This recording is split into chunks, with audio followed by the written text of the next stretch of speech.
because when we were there was a goal when it was Aaron's wedding. Yeah. That I was working with Dean, and he would show up, and we'd work out together at Gold's. And I don't know how many times he was able to get in there on a freebie and not have to pay for it. It was kind of amazing. Like there were times where I was like, one of my coworkers wanted to go with me, and I'm like, Trent, and we just walked past. I went, beep, and they didn't say nothing to him. He got to work out. Well, I mean, it's all about that confidence, though. Yeah, you kind of walk. If you walk into a store or somewhere like you own it, then you can become like we are. We're live. Yeah, exactly. And you can walk in there and act like you own all of it. I mean, that's just the way it is.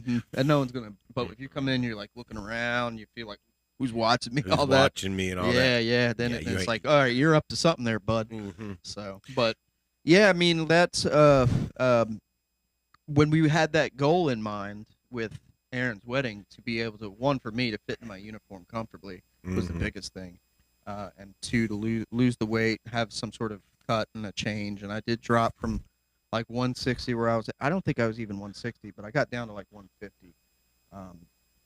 But now I've been hovering around 160, 162, kind of in that frame. So it's like, that's why my cheeks are a little bit more, I got a little bit sag under the jawline. That's all right. Beer belly coming out, so that's where, if I do everything more on a cleaner diet, then it kind of cuts out some of the junk, just enough for it.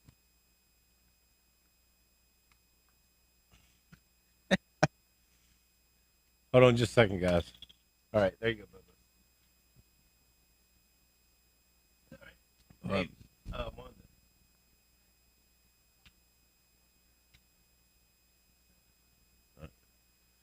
Okay. We take this leash off of him. So if he comes over here, don't tangle up. Yeah, he sent our viewers for a whirl there for a minute. They didn't know what was going on. It's already just turned the light bulb on. Right there at your hand. So yeah, I mean, that's a good thing to stay in the mind frame of getting fit. Like I said, back when I was doing, I have a cousin. She still does it. It's a she. She's a power lifter. Really? That chick is a beast. Really? Yes. That's awesome. And her son is actually, not both of them, but one of them, he's a deadlifter. He's already setting records, and he's still in high school. Jeez. Just coming out of high school. That's incredible. I mean, these dudes are, well, Trish is huge. I mean, you look at Trish, it's like, this chick's like, I don't want to meet her nowhere. No, we're not doing. No, we're just talking about healthy eating. Yeah. No. But that's some of that comes down to obviously genetics, but that help with that. But a lot of it also it's so hard. When people say, and I get it now, like it's hard to eat clean, and all that really means is it's not hard to buy the stuff. It shouldn't really be a detriment to your bank account at all. I mean, you can get things on sale. You can cruise across a couple different stores and still get apples or something cheaper. Whatever. It's more of when you have clean food, people are just too lazy and they don't know how to, because it's not being taught. We're going into that, but on how to cook a certain way, guys and girls. I mean, if you even want to break it down, we don't, there's not really a teaching. That's why whenever I'm at like a grill out or whatever, a customer's house, and I see a grill, I'm like, yo, you grill much? And I start getting information from said person.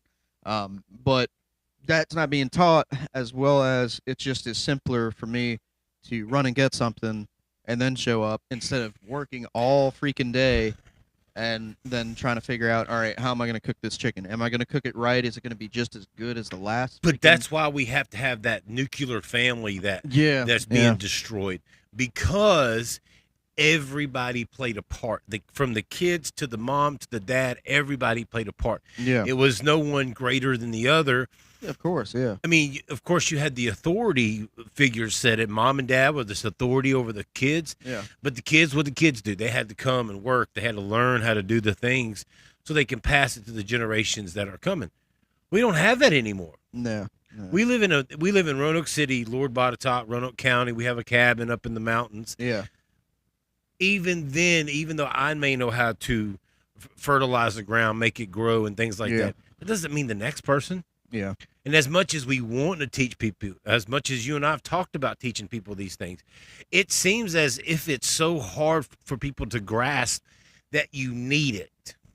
Yeah. Yeah. Do you see what I'm saying? Like, well, I mean, I've even seen posts of people going like, and these are these people that are way out of touch with reality, and it's just sad because you see some chick or something post something online and it says, "Why do y'all farm? You can just get corn at the grocery store," and it's like, where? Yeah, yeah, so stupid. Exactly. It's like, where do you think it comes from? It doesn't just magically Kroger just here it is. It's not 3D printed, you know. but that's what they think. That's what they think. Exactly. Not everyone. I think it's a select few special, very low IQ people that are like that. It may be more surprising than I'm giving the world and the U.S. here the benefit of the doubt. You're giving them a huge doubt. A huge, bigly. Yeah, big benefit of the doubt. And I'm hoping that I'm wrong about that. But I think these types of things, they're being taught, but it's in very small pockets, or people are forced to do it and learn it on their own.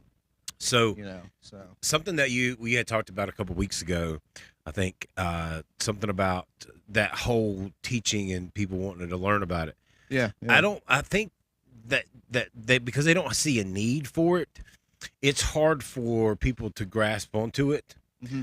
But it's not as what people think as far as how hard it is. Yeah. Like, we live in a 2,000 square foot home, right? Something like that. I don't know. Somewhere around there.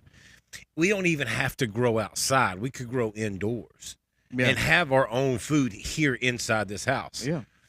How we do that? Well, I know how to grow food. I know how to grow with hydroponics. Mm-hmm. I know how to do all that. I know how to, and so we could do that.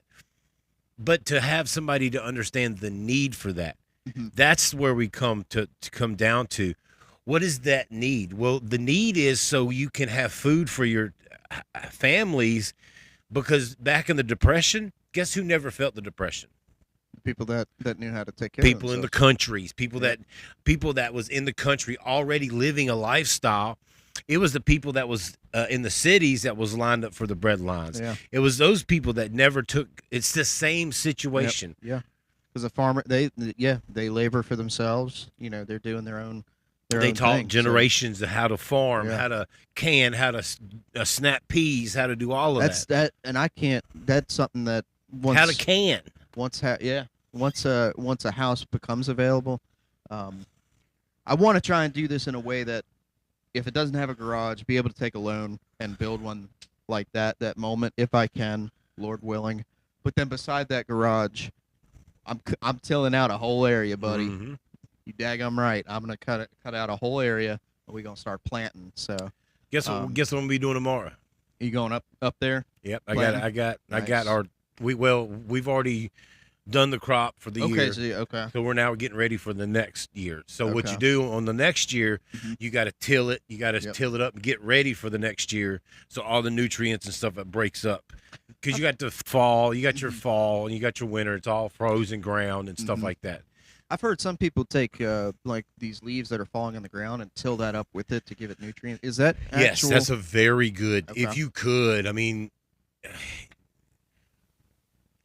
it would help. I'm not gonna lie. It would, if you had a, like where we have our garden, mm-hmm. I would not go get leaves to just do it. It's not big enough. Yeah, if you got a big enough garden, mm-hmm. you would want to do something like that. Yeah, it depend on the area. I definitely, and that's something that I absolutely do want to do, just because it'll make things so much cheaper, easier. Because then if you're needing vegetables or something like that, like, you don't have to run down and spend money and get that. Like, but it's right there. And with all of that, I'll add on to this. It's how we are supposed to live according to the word. Yeah. We're supposed to be self-sufficient. Not this manufactured. We're not. So we're still following after man. We, as people, who we are all, some of us are believers, non-believers, but as believers, we're still following after man and doing as he tells us to do, because it's the price that he sets. It's the price. But if we would learn how to be self-sufficient, let them sell it for whatever they want to. Yeah. Because I don't need it. Exactly. Now, will I still need things? I think that's where some people are like, well, you're talking about living self-sufficiently. You're talking about living out in the jungles. No. No. Because guess what? You still need clothes. You still need shoes. Yeah. You still there's still a need. Guess what? I probably will never know how to pick cotton and pull it apart and do all the loom stuff. I'll never know how to do that. Yeah. So guess what I'll always need? I'll need a Walmart. Yeah. Get some clothes and all. Yeah. You see what I'm saying? Mm-hmm. And so we think that some people think when you do that, it's like, oh God, you're trying to go off the grid. Yeah, sometimes it would be nice just to go somewhere and live off the grid. Just with the skills that you have, like, and that's why trades, I think, are way more important at this point than all this technological jobs and all that crap that gets into political or lawyers and stuff like that. Because when you look at it, it's you can, with your skills of even with electrical, I know that you know basic carpentry that if you had a house, we could till out a land, make a garden. Oh, you know what? I got some wood left over, or I could get some cheap wood, whatever. It doesn't have to be anything crazy. All right, we're going to build a little area here, get a little bit of fencing, build some shelving, throw down some hay. Let's go buy some chickens. So now we have eggs. Another thing off the list. You know, it's stuff like that. You can get eggs, chicken, and all that. Like I would say get the chickens or the hens for eggs, because then that's you know, you have that, you don't have to buy that, even though eggs are not too expensive. It gives you some sort of way of you know, saving, and you're being still self-sufficient, and the nutrients in it is what was designed to be there. And guess what else you could do? Buy those chickens, buy a couple of goats. Never have to worry about mowing your grass again, because they'll eat it, they'll eat it down to the dirt. But you'll also have milk, cheese, things that are good for you that you don't need a cow for. See, people think you just need a cow to get all this milk and stuff like that. Use the goat's milk. Goat's milk is actually way more better for you than cow's milk. Really? Oh, yes. The nutrients and everything that's in it way surpasses goat's milk. I mean, cow's milk. I don't know if you've ever, and I think it's just because of the source of vitamin D, but it's like the calcium. Calcium, excuse me. It's wrong on that. But it's like there's something out there. It's like we're the only creatures that actually still drink milk, like as an adult from another like animal, which is interesting. That is interesting. Like no other creature out there except for humans are like, huh, let's take milk. You don't see chimpanzees out there breastfeeding until and you don't see them storing it in a refrigerator or up in the leaf on a banana or anything. They're not making smoothies. No. Not at all. So it's like we're the only, like, I guess. And I wonder if there's anything that's wrong with that. Or I was thinking the same. I was wondering if there's something to that. Like, other than, okay, you've had 8 kidney stones. How much milk are you drinking there, bud? Yeah. You know? But see, that's why goat's milk and other forms of milk is better for you than cow's milk. Cow's milk is good for you, but it's still not how the Lord wanted us to have it. Yeah. See, if we would go back to what the Bible says and how we should have a diet, we would be healthier. We would have better testosterone levels. We would have better estrogen levels. We would have a better diet all the way around if we would just follow after Boo-Boo, because he's now going to the door to poo-poo. Did you see that? There. But so if we would just learn from that and not have it intimidating, well, it's a laziness factor. That's all. That's a lot. That's all it comes down to, is a laziness factor that people don't want to go to work or get up super early and deal with, collecting eggs or rounding the cows or whatever. Because I don't know, so I can't really. I didn't grow up in that environment, so I can't sit there and say, well, this is what you got to do, because I have no idea, and I'm not going to take on that role of saying I know how to run a farm or anything like that. So when I was growing up, that's what we lived on a farm.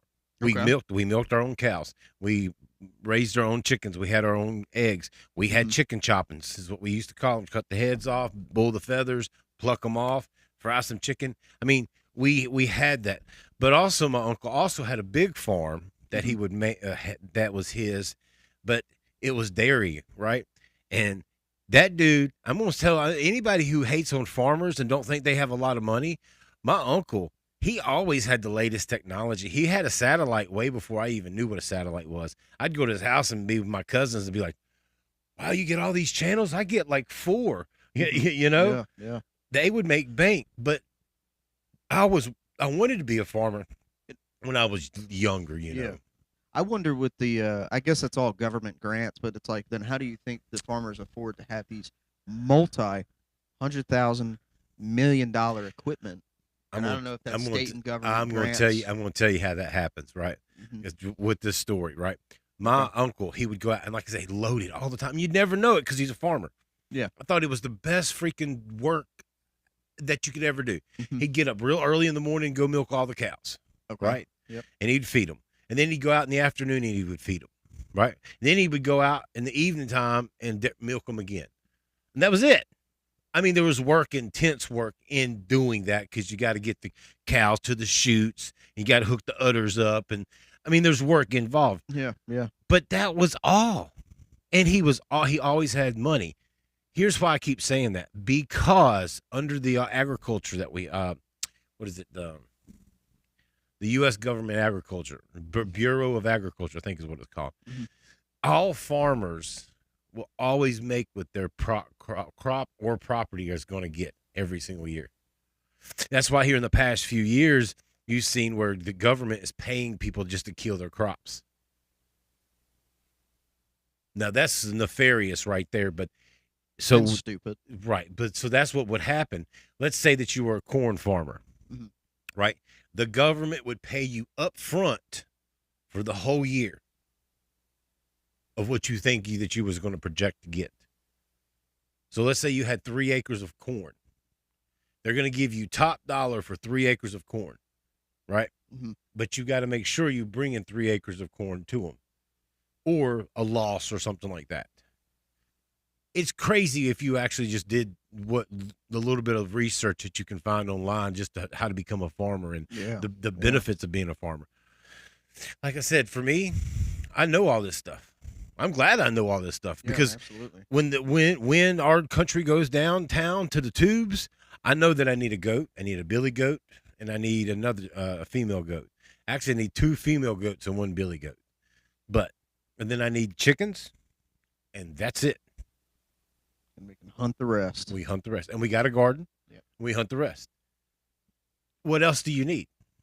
Now, that makes our work, like electricians, other things, that makes our work different. Mm-hmm.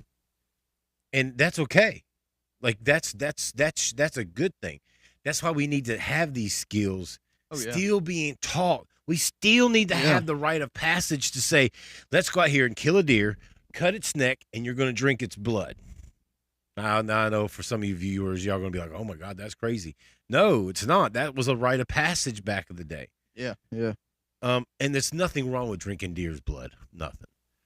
It's not going to kill you. It's nothing satanic. Nothing, anything like that. Of course, people will take it because that's all the horror movies are about. Oh, there's a pentagram. They're drinking out of a deer head or something, whatever. It's like, what? But no, you're exactly right. And, God bless these farmers. And, it's another thing because here's another example. So I believe it was Thursday. So Thursday, the old truck out there, it's a 92 F-150, the good old boy, the old Ford. And, me and Drew had made some plans. Hey, we got the football game going on. We want to grab this pizza from this particular restaurant. And I skipped the gym that day. I went Friday instead. So I got all the way home, got in the old F-150, fired it up, started going down the road, and I don't want to say, probably about halfway to the destination or the pizza place. And all of a sudden, the truck starts to just struggle, almost like it was. And it starts and it starts to die on me. And I get it all the way to this one neighborhood turn off. And I go down the road, and I just going down the road. It goes dead, just coasting. I'm like, great.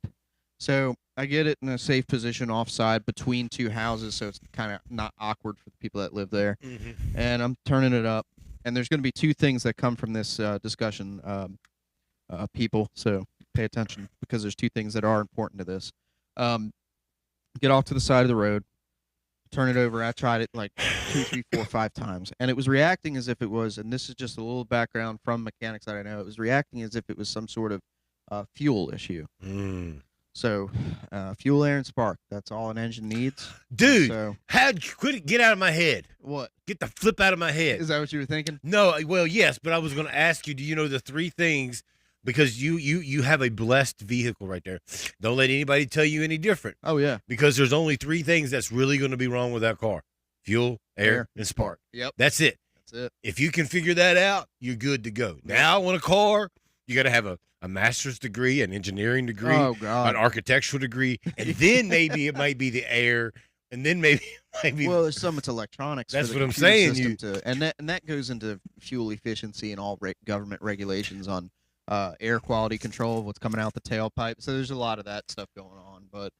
They try to reburn the fuel. Yeah. I mean, I get it. Don't get me wrong. Yeah, exactly. There's nothing wrong with what they're doing. I mean, and for the price of gas, and this being a 5.0 V8, I mean, it's gonna eat some gas, buddy. Let me tell you, it'll eat some gas. I got a 5.3. Yeah. I already know. You're feeling it. I feel you. Yeah, because the Ranger, it would sit there and it would take. I don't want to say it'd take a while, but since it's a V6, you can give it a while. You can let it go for a minute or two. But this V8, man, you go on a little haul, you're gonna.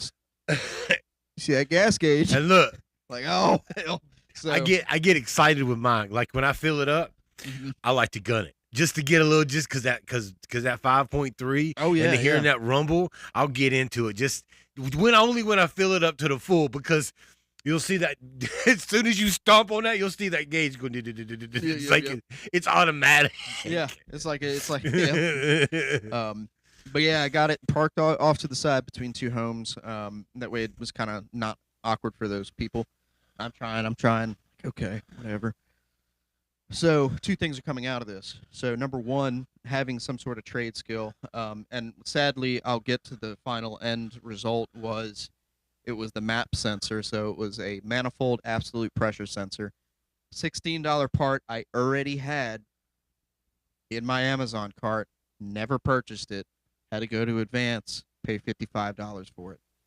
So slightly pissed me off, but we got the truck up and running so far. And today I just got a OBD1 Ford code scanner with the book. Got it over at AutoZone, $30, because the engine light keeps ticking on, going off, ticking on, going off. And it was doing that. And I had 2 things issues. The temperature coolant sensor was all destroyed. Fix that. Then this goes on it. Fix that, because and how I kind of figured it out a little bit on my own was, one, if it was 1 cylinder, it would be a misfire. It'd be that one particular cylinder 3 went down, and you would hear it, and you would know, but it wouldn't shut the whole system down. So then that really told me, all right, seems like a fuel issue. So that's going to be one of those components feeding the whole engine. So not just one particular. That's how you do diagnostics. Is just very basic. Think about it. Start small, go big. Type of stuff. And the same thing for electrical. But very much for electrical. So with that, 2 things, ladies and gentlemen. It's 1, these trades, like being a farmer and knowing how to work with the earth and the crop, the sun, the cold, the winter, and grow your own stuff, or go hunting, and knowing how to trap and to fillet, or not fillet, but skin a field dress deer, and all that type of stuff is very, very important, because it will save you a lot. And plus a deer can make a lot of freaking food. I'll tell you that right now. I'm in it for 2 this year. 2, okay. And I've already been in the cab, and me and Ghost done went out there. We done checked us out a good spot. I think I even put it on TikTok, man. It's just a beautiful. I can see them going up the ridge, coming down the ridge. Nice. It's already you can see the deer trail that there. So I'm kind of up on the top of the just 30 yards right there. So it's a really good spot. Yeah. All we need is 2 for this household. Yeah. We're good for the year. Yeah, because that's good for the year as far as meat. And that doesn't even make a freaking dent in the amount of deer that are in the population around here. And here's the thing. My wife so much. My wife loves deer meat. Oh, venison is amazing. Loves it. I like that back strap. I like that tenderloin. Yeah. I'll take all of it, a hamburger and sausage. I like them steaks. I like them hindquarters. I like all that dog. The problem is I've been very limited as far as that experience goes with venison. I've had deer burgers, but that's about it. My wife, she ain't never cooked no deer meat in her life, but when she cooked it for the first time, she ate it, she was hooked. Really? She says it tastes better than beef. Like, it tastes better than beef. It has a beef flavor, beef structure, but it tastes better than beef. That's awesome. I mean, And when you hear people say it's too wild, it's too gamey, Oh yeah. they don't know what the heck they're talking Well, they about. probably didn't. They probably didn't season it up right. You know what I'm saying? No, it's or not. Cook it right, or It goes back to knowing what you're hunting, right? yeah. So let's put it this way. If Your me and you- expectations. You're expecting beef taste or something. no, Okay. if you and I were going out hunting, right? Yeah. And we see a deer. Yeah. And I see an 8-year-old deer, I'm going to tell you not to kill it Mhm. because it's going to have fat, and that's what you're going to get your gamey meat, all that fat that sits there around that muscle. Yeah. Because it's old. It's not doing a lot of working out. So that's why you have a gamey taste. Gotcha. People don't know that. Interesting. But, well, I mean, of course, there's people that know that, but there's a lot of people that don't know. That's why you have a gamey taste, because that fat's done set around that meat. Mm-hmm. Okay. Interesting. So that's why when you go hunting, if you see anything around 6 or older, just let it go. Yeah. Just let it go. Because what's it going to do? The worst it's going to do is impregnate a doe, and you got a couple more deer. Yeah. You know, it just let it go. There's a certain when a deer's about 4 to 5 years old, you're talking about some good meat, just lean. It's not too tough from where like an older. And that's the other thing about an older meat. It's tough. It's stringy because they're old. Yeah. You know, it's like taking a 90-year-old guy right now and cutting his bones, cutting his leg off, and comparing my leg to his leg. Yeah. His leg's going to look stringy and tight and worn out. Mm-hmm. Yeah. So okay. And the best meat for deer is what they call yearlings. Mm-hmm. So you only get yearlings when there's a heavy population of twins, because does don't usually produce twins. Okay. They just usually have one like us. Anything outside of that's kind of like an anomaly, right? Okay. So if let's say that there's a herd and you count the doe and there's like 3 to 1. All right. You want to kill them yearlings, but you won't kill them around 2 years old. 2 to 2.5.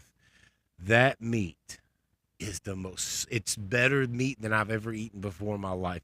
It is the most tender, if you cut it and cook it right, you can take a spoon and eat it. Man. Oh. Man, I'm gonna have to get into some hunting here soon. Get me a 308 or something like that. I mean, you could take the AR, but I mean, get a 308 or something and roll out there with a Remington 700 and just when I get bolt to action, let's go. I tell you what, that might blow a hole in them. I don't know if a 308's a decent size. It's bigger than a 5.56. You probably want to be at least get 70 or 80 yards away for something. Yeah, because I've heard of people using a like 220, 223, 5.56, and I've also seen people use a 270. 30-06. Maybe 30-06. Yep. 30-30. 30-30. Yeah. So I've seen that. I use a crossbow. So crossbow. Okay. Yeah. But yeah, back to my point. Getting to do all that is very important and learning all that. That's why with this particular situation with the vehicle, here comes the second thing, ladies and gentlemen. I called up Drew immediately. There's 3 people, actually. I called up my close friend, Drew, and me and him are tight, real tight. I called up a good friend named Brooks, who's a master mechanic, or actually I texted him. And then one of my brother's friend named Zach. Zach is a tow truck driver. Gave him a heads up of what's going on. Told Drew. He hopped in his Jeep and immediately was on his way to my location. Texted Brooks. He was just then getting off work, and when he sent me a message back, I immediately called him, let him know what was going on, and he showed up. So Drew shows up first, and then right after that, Brooks shows up. Now, to give you an idea, how many people do you guys have that you could call upon right then and there? How many brothers or sisters that you could call upon that moment and be there? Because I had broken down, right? Didn't have but my socket set in the back. I didn't really have too many. That's all I had. I didn't have crazy amount of tools or testing stuff. Nothing, right? Broke down, parked to the side, let pretty much 4 people know what was going on, and 2 of them show up like that immediately. Like Drew was like, the moment I told him, he was grabbing his stuff, make sure he had a few things, but I like on the phone with him, heard his Jeep turn over and pull out of the driveway while he on the phone still with me, on his way to my location. After that, when Brooks received a text message back, the only thing there was he just needed to know where I was at, and he was kind of unsure, but he was there. And so with his help and also Drew's help, we were able to check out quite a few different parts on the truck. Come to find out, the freaking map sensor. So in that moment, Brooks went on home because he was just getting off of work. Drew drove me to Advance Auto. We got the new part. Was a little pissed off about the price, but it is what it is. Got to get this truck up and running. Put it back in, or return to the truck, put it back in, fired up. Beautiful. Got to the pizza place, came back, was able to start watching the game with Dean. So in that very moment, I mean, it was just a second. Like, after I realized what was going on, I calmed down because I was hot. I was hot for a minute, I'll tell you. And I gave 2 phone calls, well, technically 3, because Zach was right then and there. Of course, since he's running a business, I got to pay him if he's coming out to tow me back to the house. But when it was all said and done, I told Zach it's all good, never mind. I appreciate you being hot Johnny on the spot with it. And then the other 2 people were right then and there. So the question is, how many people that are around you, and I would do the same for them, and I have done that with Drew before, and I would give the same helping hand to Brooks as well. This is one thing that if you have when you ask yourself, do you have people like that will, at a drop of a hat, be able to,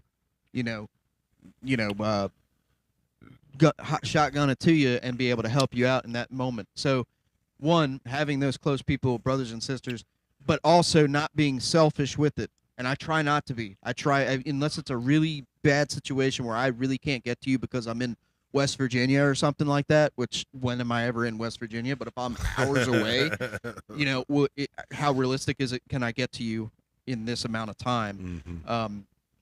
So that would be the question for all. I mean, even Daniel would do the same thing. Aaron, once he gets back, would do the same thing for me. So, but there's a give and a take. So people that think, when you ask yourself, do I have any people like that? And then you say, yeah, I do actually. I do have Susie over here that helps me out, or Bobby over here that would do that for me. But then you also got to understand, have you ever returned that favor to them? Or have they ever called you up and said, hey, I really need your help? But then you're like, I'm at Don Hose with Jimmy here, grabbing me a Jaeger bomb. I might be able to get to you.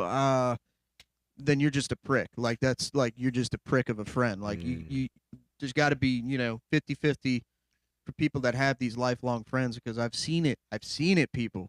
I've seen it because I've had my brother, my very own brother, have people that were close to him years ago, right?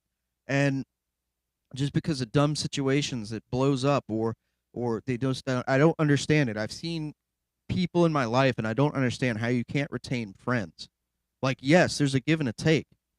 Get off of your pride or your ego or whatever the hell it is, and understand that, if you're going to help somebody else out, then do it. If they help you out, it's kind of that old country style, which is gone, man. It's more of a, you help me and forget you because I'm the greatest thing. It's like people like that, I wish, that are that type of mentality, I really do wish they would be humbled in a very dark way. I mean that. Like, grow old and die alone or something. Like, some sort of something that'll humble you to the core and make you regret things, because it's like, that's not how it is. So that type of family, that's what we're trying to do here, to be able to call upon other people. But, it's like, you ain't even got to make it a Jesus thing over here. You know what I'm saying? Like, it's something. It's crazy. There's the other caveats that you just said a whole lot, and I was trying to. I saw you. I was trying to take notes. I was like, dang, he done said good there, good there. I could put the Bible there. Oh no, dang, what did you say? So it goes back to to the trades. I took auto mechanics when I was in high school. Okay. Right? Why did I do that? Not because I wanted to be an auto mechanic.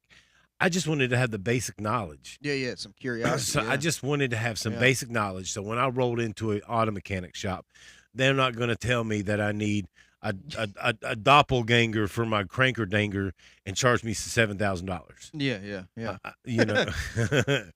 I didn't want that. So, but I also wanted to know how to change my oil, check my spark plugs. I wanted to know all those things. Yeah.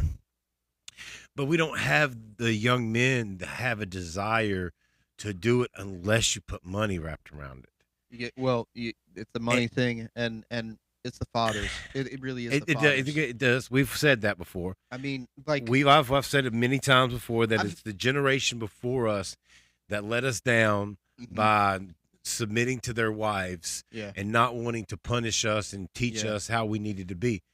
Look, the things that we're talking about that I know how to do, because I wanted to learn how to do exactly. Yeah. Why am I such a great farmer? Because I grew the heck out of some weed. I know how to grow some weed like crazy. You know what I'm saying? There you go. I mean, but that was back in the day. Yeah. But I know how to do it. Why? I would say that is the hardest thing to honestly grow. It is very difficult. Very difficult, because like Dan Man himself, like when he's telling me everything, all the gadgets and doohickeys he's got to maintain the life of those freaking plants in an artificial area, it's like, dang, dude, like corn, you just drop it in the dirt and let it roll. You know what I'm saying? Like there may be a few other things that'll help it, but it's not like temperature control. The water feeding has to be properly timed. Like, what the hell, man? Yeah. Sunlight can only be on for 4 hours. Whatever, it goes into all this stuff, and it's like. That's why I started out saying if I could take this right here and grow whatever I want to in this basement. It wouldn't matter. Yeah. I would never grow corn. Yeah. But the reason why I wouldn't grow corn, because it's not for us to digest. We're not, if you ever notice, we're not made to digest corn. Oh yeah, because you always see it the next day, if you know what I mean. Yeah, every time. Every time. It doesn't even change shape, color, or nothing. No. So our bodies don't produce. So don't. Yeah. So why would you grow that? You wouldn't. I wouldn't. You know what I'm saying? I would grow stuff that was string beans, cucumbers, whatever. Lettuce, squash, those things that we can actually use, and minerals and stuff that was in us. So I say all that to say that, that desire to learn those things is gone because it's all at our freaking fingertips. If I want something to eat, all I got to do is pick up my phone and say, DoorDash, please come and save me. Yeah. And at the end, then here's the big kick ticket to it all. We have allowed our government to come into our lives and control way too much. To where we are actually dependent on them. Well, some of it may not even be that. I think some of it, you really got it. It was like what I was telling you with low T and everything, that a lot of it's coming from, how do we preserve this item to make it from Texas to Virginia without spoiling? And I think it's also just the fast-paced nature of the world. Like, microwave, you can just pop this in, and when you say willing to learn with the younger generation, this is where they're ignorant. Is because, you want me to do that now or learn that now? You have to pay me. I'm like, okay, well, why don't you learn all this for free? Fine, right? And let's say you master this, you master that, you master this. I know there's the saying, "Jack of all trades, master none," but let's say you know a bunch about carpentry, bunch about electrical, bunch about mechanical. Well, hell, you could do a lot with earning yourself money by doing side jobs and more than just one day of learning how to, I don't even know, like change a light bulb or something like that. There's like, I saved money even though it cost me $55 to get the part, and I had people that were in my circle, my tight circle and group of people that are like family to me, were able to come, and they even put their heads together and their knowledge together and their strengths together beyond mine to be able to test this vehicle, testing the running. Like, all right, go ahead and start it up. I mean, that's what Brooks was doing. He tested a few things. He was testing some vacuum lines, spraying some stuff in it, watching how the engine was reacting. And with his strength of being a 20-year-long seasoned veteran mechanic, being able to be like, it's this, cool, and help save me at that very moment. I don't know everything, but I'm getting there. I'm learning this vehicle. It's a new engine. It's different from the Z. It's different from a Nissan that I have. So but learning that is where I'm getting at. And I want you to hear this. Amount of money saved. I want you to hear Jack of all trades, master of none. Okay. There's a full phrase that goes there is. And I've heard it, but I can't remember. And it's beautiful because we leave it there to make you feel like you want to just learn one. Yeah. Right? The way that sounds, Jack of all trades, master of none. Yeah. Right? Makes you feel like you want to go out and be the master of one. Like the best of the best. But here's how that saying goes. A jack of all trades is a master of none, but oftentimes better than a master of one. Mm, yeah, because your skill level in multiple areas goes up, and it's like, today's society and stuff, they don't want to create gender roles. Okay, whatever. But the way it should be, it's like, do you want, all right, ladies, do you want a guy that knows how to work on a vehicle, fix up a house, work on electrical, or would you rather have a guy that doesn't know anything about any of that, right? And just, I don't know, I guess, Simps. yeah, I think just simps or works or like I don't know, like I just but then on the honestly, same side, it does flip because it's like, what do we see the value in women? Well, caretaking, being a mother, knowing how to cook, all that type of stuff. Cleaning, it can go both ways at this point, but whatever. So there's values on both sides, and the one value of being somebody that knows multiple trades, not only can you help yourself in times of situations, excuse my example because I did call upon people, but that's why it's important to have that family and that circle of people around you instead of pushing everyone aside or giving the middle finger or having the common courtesy to at least text somebody that, hey, I'm not going to be there at a certain place, time, meeting, instead of just ghosting someone. So it's important to have all that and to know those skills because it can really save you money. It could show the wisdom that you are skillful in these areas, but it gives and you you can help others and even make money yourself. but it gives you the opportunity Opportunity. to start